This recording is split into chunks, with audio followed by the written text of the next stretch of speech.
আসসালামু আলাইকুম প্রিয় দর্শক শ্রোতা, কেমন আছেন সবাই? আশা করি আপনারা সবাই অনেক বেশি ভালো আছেন, আলহামদুলিল্লাহ। প্রিয় দর্শক শ্রোতা, ইতিমধ্যে সবাই জানেন বাংলাদেশ আওয়ামী লীগ দলকে নিষিদ্ধ করেছে বাংলাদেশ উপদেষ্টা পরিষদ। প্রিয় দর্শক শ্রোতা, আওয়ামী লীগের ৪৩ দল, আওয়ামী লীগের যে ৪৩টি সংগঠন ছিল সেই সংগঠনের সকল কার্যক্রম নিষিদ্ধ। যদি বাংলাদেশে কেউ আওয়ামী লীগের নামে বিভিন্ন কার্যক্রম চালাতে যায় তাহলে তাকে সাথে সাথেই গ্রেফতার করে কারাগারে পাঠানো হবে, এমনটাই বাংলাদেশের আইন করা হয়েছে।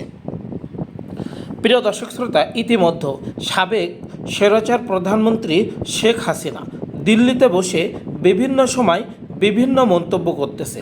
তিনি বলতেছে, আমি বাংলাদেশে আসব, বাংলাদেশে এসে আমি আবার প্রধানমন্ত্রীর পদ ফেরত পাবো, এসে আমি ডক্টর ইউনূসের সকল জায়গার ট্রাস্ট সেগুলো গরিবের মাঝে ভাগ করে দিব, এমন মন্তব্যই করতেছে সাবেক স্বৈরাচার প্রধানমন্ত্রী শেখ হাসিনা। প্রিয় দর্শক শ্রোতা, চলুন আমরা আজকের বিস্তারিত জানি। আওয়ামী লীগের বিচার ও রাজনৈতিক কার্যক্রম নিষিদ্ধের বিষয় সুস্পষ্ট রোডম্যাপ ঘোষণার দাবিতে আবারও উত্তাল হয়েছে রাজপথ। দ্রুত সময়ের মধ্যে আওয়ামী লীগ নিষিদ্ধের প্রজ্ঞাপন না এলে আবারও সারা ঢাকা শহরে ব্লকেড এবং ঢাকা মার্চ ঘোষণা করা হবে বলে জানিয়েছেন আন্দোলনকারীরা। এ দাবিতে কর্মসূচি পালন করেছে ৪৩টি রাজনৈতিক দল ও সংগঠন। বৃহস্পতিবার ৮ মে রাত থেকে প্রধান উপদেষ্টার বাসভবন যমুনার সামনে, শুক্রবার ৯ মে বিকাল থেকে শাহবাগ মোড়ে আন্দোলন চালিয়ে যাচ্ছেন আন্দোলনকারীরা। এখন পর্যন্ত কর্মসূচিতে অংশ নিয়েছে জাতীয় নাগরিক পার্টি, এনসিপি, জামায়াত ইসলামী, এবি পার্টি, ইসলামী ছাত্র শিবির, ইসলামী আন্দোলন।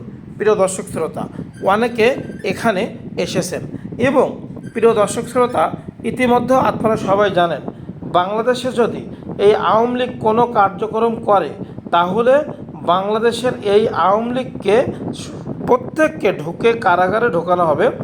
বাংলাদেশে প্রিয় দর্শক শ্রোতা, আজীবনের জন্য বাংলাদেশে আওয়ামী লীগ নিষিদ্ধ হয়ে গেল। প্রিয় দর্শক শ্রোতা, আওয়ামী লীগের সকল কার্যক্রম বিষয়ে আপনাদের যদি কোনো মন্তব্য থাকে অবশ্যই কমেন্ট করে জানাবেন। এবং বাংলাদেশে আজীবনের জন্য আওয়ামী লীগ নিষিদ্ধ হলো এবং বাংলাদেশের যারা যারা কর্মসূচিতে আয়োজন করেছে বা যারা যারা কর্মসূচিতে এসেছে আমি তাদের নাম আপনাদের এখানে ঘোষণা করলাম। অবশ্যই সবাই ভিডিওটি শেয়ার করবেন। সকলকে অসংখ্য ধন্যবাদ। আসসালামু আলাইকুম ওয়া রাহমাতুল্লাহ।